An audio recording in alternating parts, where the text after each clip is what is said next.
نیزہ بازی کے بھی حال ذکر ہو رہا ہے، تو نیزہ بازی یہ کھیل اس کی تاریخ کیا ہے؟ یہ کہاں سے آغاز ہوا تھا؟ نیزہ ہمارے استاد جو ہیں وہ کہتے ہیں کہ یہ ایک سمندر ہے، نیزہ بازی اور گھڑ سواری جو ہے ایک سمندر ہے۔ ہماری روایتی نیزہ بازی اور جو انٹرنیشنل لیول پہ نیزہ بازی کی جاتی ہے، کیا ان میں کوئی فرق ہے یا سیم ہے یہ چیزیں؟ اس شوق کی طرف آئیں، یہ ہمارے باو اجداد کا شوق ہے، ہمارے پنجاب کی خاص طور پہ یہ ثقافت۔ السلام علیکم، welcome to another episode of the radio club podcasting series. گھوڑا ہمیشہ سے طاقت کی علامت سمجھا جاتا ہے، دنیا کے تمام مذاہب اسے مقدس مانتے ہیں، لیکن اسلام میں اس کی اہمیت اس لیے بھی زیادہ ہے کیونکہ نبی پاک صلی اللہ علیہ وآلہ وسلم، آل محمد، اصحابہ اکرام، اولیاء اللہ تمام کی یہ محبوب ترین سواری رہا ہے۔ شاہ سواری ہمیشہ سے بہادروں کا اعزاز رہی ہے۔ ازمانہ قدیم میں سفر سے لے کر جنگ تک اور مار برداری کے لیے گھوڑے ہی استعمال ہوتے تھے۔ گھڑ سواری، نیزہ بازی اور مختلف تقاریب اور ثقافتی میلوں پر گھوڑوں کا رقص ہماری روایات ہیں۔ انہی روایت پر گفتگو کرنے کے لیے آج ہمارے ساتھ موجود ہیں زیف اللہ۔ زیف اللہ کا آپ کے ساتھ تعارف کرواتا چلا جاؤں کہ زیف اللہ زرعی یونیورسٹی فیصل آباد میں بی ایس آنرز ایگریکلچر کے اسٹوڈنٹ ہیں، اور اسی کے ساتھ ساتھ وہ زرعی یونیورسٹی کی نیزہ بازی ٹیم کے ممبر ہیں اور سینئر ٹیوٹر کے زیر اہتمام Y P D C club کے پریزیڈنٹ کے طور پر خدمات سر انجام دے رہے ہیں۔ سر السلام علیکم، کیسے ہیں سر؟ آپ ٹھیک ہیں sir? Welcome to the podcasting series.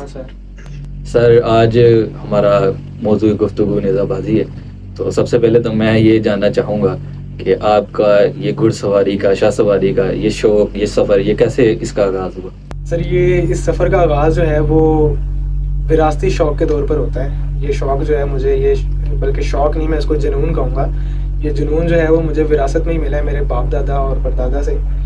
میرے پردادا بھی بہت اچھا نیزہ بازی کے پلیئر تھے اور انہوں نے کافی عرصہ تک کھیلی ہے، اس کے بعد بھی چلتا آیا اور اسی طرح میرے اندر میں منتقل ہوا۔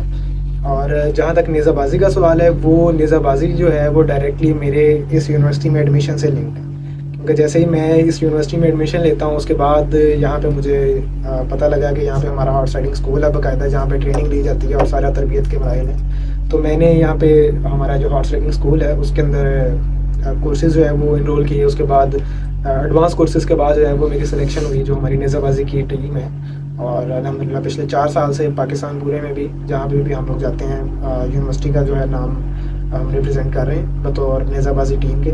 اور سالانہ جو ہمارے جشن 12 کے نیزہ بازی کے یہاں پہ میلے منعقد ہوتے ہیں، ان کو بھی الحمدللہ ہماری کلب جو ہے وہ ڈیل کر رہے ہیں، ہمارا ہی کلب اس کے اندر سارا انعقاد کرتا ہے اس کا۔ بہت بہترین، آپ یونیورسٹی کو ریپرزینٹ کرتے رہے ہیں۔ تو اس حوالے سے میں یہ جاننا چاہوں گا کہ نیزہ بازی کے بھی حال ذکر ہو رہا ہے، تو نیزہ بازی یہ کھیل اس کی تاریخ کیا ہے؟ یہ کہاں سے آغاز ہوا تھا؟ نیزہ بازی کا آغاز جو ہے وہ ایک بطور وار پریکٹس سے ہوتا ہے، اور اس کا اوریجن جو ہے وہ اصل میں افغانستان کے پہاڑ ہیں، جہاں پہ افغانی، کیونکہ ہم پڑھتے ہیں تاریخی کتابوں میں کہ افغانستان جو ہے، افغانستان کے علاقے گوریلا وارفیئر کے لیے بڑے مشہور تھے۔ تو اس میں ہوتا یہ تھا کہ جو شاہ سوار فوج ہوتی تھی وہ گھوڑوں پر سوار ہو کے اپنے نیزے ہاتھ میں اٹھائے دشمن کے خیموں کی طرف دوڑاتے تھے گھوڑے، اور ان کے جو خیموں کے کھونٹے ہوتے تھے وہ اکھاڑتے تھے اپنی نیزہ بازی کی اپنے نیزے سے کی مدد سے۔ اور اسی طرح جو ہے وہ یہ جو وار پریکٹس تھی وہ بعد میں اس نے کھیل کا ایک روپ جو ہے وہ لے لیا، اور آج یہ ایک پوری دنیا میں ایک کھیل کھیلا جاتا ہے اور اس کو بڑا معتبر کھیل سمجھا جاتا ہے۔ اگر دیکھا جائے تاریخ میں تو یہ کہا جاتا ہے کہ یہ نوابوں اور شہنشاہوں کا کھیل تھا، تو آج کے اس جدید دور میں یہ کھیل کیسے پروان چڑھ رہا ہے؟ یہی کہا جاتا ہے کہ انگلش میں اس کا ایک ہے کہ یہ جو نیزہ بازی اور گھڑ سواری جو ہے وہ دی گیم آف کنگز اور دی کنگ آف گیم کہا جاتا ہے اس کو، اور یعنی بادشاہوں کا کھیل اور کھیلوں کا بادشاہ اس کو سمجھا جاتا ہے۔ تو جیسے آپ نے ذکر کیا کہ پرانے ادوار میں یہ نوابوں اور بادشاہوں کا، شہنشاہوں کا کھیل رہا تھا، بالکل یہ حقیقتی بات ہے۔ آج کے دور کی اگر بات کی جائے تو یہ کھیل الحمدللہ بالکل ویسے ہی اسی جوش و خروش، اسی جنون کے ساتھ جاری ہے۔ اس کے اندر کوئی بھی اگر آپ کہیں کہ ڈاؤن نہیں ہوا ہے، یہ الٹا یہ اس کا لیول اپ ہی ہوا ہے، اور نوجوان جو ہیں اس کے اندر بہت زیادہ بڑی تعداد میں ہیں۔ اس میں کوئی عمر کی حد نہیں ہے۔ اگر نیزہ بازی کے آپ نے کبھی میلے کا وزٹ کیا ہو تو اس کے اندر ایک چھوٹا 5-7 سال کے بچے سے لے کے 60-70 سال کے جو بزرگ ہیں وہاں تک بھی یہ اس کا ایج ہے۔ اور میرے خیال سے آج کے دور میں نیزہ بازی کے لیے بادشاہ ہونا یا نواب ہونا ضروری نہیں ہے، دل کا نواب اور بادشاہ ہونا ضروری ہے۔ تو اگر دل آپ کا جو ہے وہ شہنشاہوں والا ہے اور آپ اپنے وسائل جو ہے ان کو اپنے جنون کے لیے استعمال کر سکتے ہیں، تو میرا خیال ہے یہ کھیل آپ کے لیے اور آپ اس کھیل کے لیے ہیں. بالکل جی, زندہ دلوں کا کھیل ہے یہ. اور میں یہ جاننا چاہوں گا کہ نیزہ بازی جو ہے یہ باقی جو عمومی طور پہ کھیل کھیلے جاتے ہیں ان سے کیسے منفرد ہے, کیا چیز اسے شہنشاہوں کا کھیل بناتی ہے؟ سر اس کے اندر یہ ہے کہ اگر صرف گھڑ سواری کی میں بات کروں تو ہم لوگ اکثر جو ہے وہ دوست باتیں کر رہے ہوتے ہیں کہ گھوڑے کے نیچے پاس کھڑے ہوئے دنیا ہماری اور ہے اور گھوڑے کے اوپر سوار ہو کے دنیا اور ہے. یعنی ایک الگ سی وائب ہے, اور گھوڑے پر سوار ہو کے جو انسان کی فیلنگز ہوتی ہیں وہ میرا خیال ہے ہم بیان نہیں کر سکتے کسی طور بھی. آپ خود بھی گھوڑے پہ سوار ہوئے تھے اور آپ خود بھی اس کا اندازہ کر سکتے ہیں کہ کیا اس ٹائم پہ فیلنگس تھی. بالکل, تو کیفیت ہی اور ہوتی ہے. اور انسان کا جو گھوڑے کے ساتھ ریلیشن ہے اس کو جو ہے وہ بڑا یہ چیز میٹر کرتی ہے. اور یعنی آپ نیچر کے بالکل قریب ہو جاتے ہیں اور ایک ایسی اسپیشی کے قریب ہوتے ہیں جو آپ کو پورا سینس کر رہی ہے, جو آپ کی فیلنگ کو سمجھ رہی ہے اور آپ اس کو سمجھ رہے ہیں. یعنی یہ باقی کھیلوں سے جیسے اگر جو ہے وہ یہ چیزیں جو ہے نا اس کو کافی ڈفرینس کرتی ہیں. جی بالکل, دیکھا جائے تو کوئی بھی چیز ہے اس کو قائم و دائم رکھنے کے لیے ایک آرگنائزیشن, ایک اسٹرکچر کا ہونا بہت لازمی سمجھا جاتا ہے. تو کیا نیزہ بازی کے لیے پاکستان میں یا بین الاقوامی سطح پہ کوئی اسٹرکچر یا اس طرح کی کوئی ایسوسیشن موجود ہے؟ سر اس کا نیزہ بازی کی اگر میلوں کا دیکھا جائے تو وہ فی الحال تک جو ہے وہ موسٹلی جو ہے وہ انڈیویجولز ہی اس کا جو ہے انعقاد کرتے ہیں. یعنی جس کا جتنا شوق ہے, جس کا جتنا جنون ہے, وہ اس حساب سے اپنے جو دوست احباب ہیں سوار ہیں پورے پاکستان میں ان کو انوائٹ کرتے ہیں اور کہتے ہیں کہ ہمارے پاس آپ آئیں, ہم آپ کو اپنی مہمان نوازی دکھاتے ہیں اور آپ ہمیں جو ہے اپنا کھیل دکھائیں. تو اسی طرح یہ نیزہ بازی کے میلوں کا اور مقابلوں کا انعقاد ہوتا ہے. لیکن ریسنٹلی جو ہے وہ 1-2 ایسی ایسوسیشنز بنائی گئی ہیں جس سے نیزہ بازی کو بڑا فروغ ملا ہے, اور ان کے زیر اہتمام جو ہے وہ نیزہ بازی کے میلے کروائے گئے ہیں, جس میں سر فہرست جو ہے وہ ایکویسٹرین فیڈریشن آف پاکستان ہے, EFP کے نام سے. وہ ڈائریکٹلی جو ہے وہ نیزہ بازی کے لیے ہے, اور اس کے اندر ڈفرینٹ جو ہے وہ ڈویژن لیول کے اوپر پہلے, اس کے بعد نیشنل لیول کے اوپر جو ہے نا میلے کروائے گئے ہیں نیزہ بازی کے. اور جس سے بڑی اچھا ٹیلنٹ جو ہے, خاص طور پہ ینگسٹرز کا جو ٹیلنٹ ہے وہ بڑا سامنے ہے. اور اسی EFP کے میلوں سے جو ہے وہ ایک جو ٹیم بنائی گئی انٹرنیشنل نیزہ بازی کے لیے پاکستان کی, وہ پوری دنیا میں جا کے پاکستان کے مختلف ملکوں میں پاکستان کو جو ہے وہ نمائندگی کر چکی ہے. ابھی جیسے بات ہو رہی ہے روایتی نیزہ بازی ہمارے پاکستان کے اندر اور انٹرنیشنلی بھی ہماری ٹیمیں ریپرزینٹ کر چکی ہیں اور ہمارا ملک کا نام روشن کر رہی ہیں. تو میں یہ جاننا چاہوں گا کہ ہماری روایتی نیزہ بازی اور جو انٹرنیشنل لیول پہ نیزہ بازی کی جاتی ہے, کیا ان میں کوئی فرق ہے یا سیم ہے یہ چیزیں؟ ثقافت اور جو ہماری روایات ہیں اس کا کافی ڈفرینس ہے بیسیکلی. ظاہری بات ہے گھوڑا تو دونوں میں استعمال ہوتا ہے اور جو باقی سامان ہے وہ تو استعمال ہوتا ہے, لیکن یہاں پہ ہمارے مہمان نوازی اور اس شوق کو, جنون کو لے کے اپنا جو وسائل ہے ان کو دکھانا ہے کہ میں اس شوق کے لیے جو ہے اپنا سب کچھ جو ہے وہ قربان کر رہا ہوں اور میں لگا رہا ہوں, یہ چیز جو ہے اس سے کافی ڈفرینس کرتی. اور جہاں تک باقی چیزوں کی بات کی جائے تو کافی ڈفرینس ہے. باقی جو ملک ہیں اس کے جو باقی ملکوں میں نیزہ بازی کھیلی جاتی ہے اس کے اندر بھی ڈفرینس ہے انٹرنیشنلی. اس کے اندر یہ ہے کہ وہاں پہ سوارڈ یعنی تلوار کا بھی سہارا لیا جاتا ہے, تلوار سے بھی نیزہ بازی کھیلی جاتی ہے, تلوار سے بھی کھیلا جاتا ہے یہ کھیل, اور لیمن کٹنگ ہے اور ڈفرینٹ اس طرح کے کھیل ہیں. پاکستان کے اندر جو ہے وہ صرف نیزہ بازی جو ہے فی الحال تک وہ ایک نیزہ اور جو قلعہ جس کو ہم پنجابی میں کہتے ہیں یا اردو میں آپ کھونٹا کہہ لیں, وہ اس کی مدد اور نیزے کی مدد سے اس کو اکھاڑنا, گھوڑے کو سر پٹ دوڑنا, یہ جو ہے وہ زیادہ میٹر کرتا ہے دیسی نیزہ بازی میں. جی بالکل, جیسے کہ ابھی ہماری دیسی نیزہ بازی یا پاکستانی روایات کی بات ہو رہی تھی, تو میں یہ جاننا چاہتا ہوں کہ جیسے ہر کھیل کے کچھ چند نمایاں نام ہوتے ہیں, اس طرح نیزہ بازی کے چند نمایاں شاہ سواروں کے نام آپ ہمارے ساتھ شیئر کرنا چاہیں تو؟ جیسے آپ نے ابھی پچھلا سوال کیا تھا کہ یہ کھیل جو ہے وہ کس طرح منفرد ہے باقی کھیلوں میں. باقی کھیلوں میں اور جو بھی ہماری باقی ایکٹیویٹیز ہیں اس میں شاید کوئی بندہ جو ہے وہ سکندری کا دعویٰ کر لے کہ میں نے یہ کھیل جو ہے وہ فتح کر لیا ہوا ہے, میرے سے زیادہ کوئی اچھا نہیں ہے یہاں پہ. اس کھیل کی خوبصورتی یہ ہے کہ اس میں کوئی بھی انسان جو ہے, کوئی بھی شاہ سوار سکندری کا دعویٰ نہیں کر سکتا. وہ یہ نہیں کہہ سکتا کہ میں نے PhD کی ڈگری کر لی ہے نیزہ بازی میں یا گھڑ سواری میں. یعنی اس کے بلکہ اس کے اندر ہمارے استاد جو ہیں وہ کہتے ہیں کہ یہ ایک سمندر ہے, نیزہ بازی اور گھڑ سواری جو ہے ایک سمندر ہے. آپ اس کے اندر جتنا آگے جاتے جائیں گے اتنا یہ گہرا ہوتا جائے گا.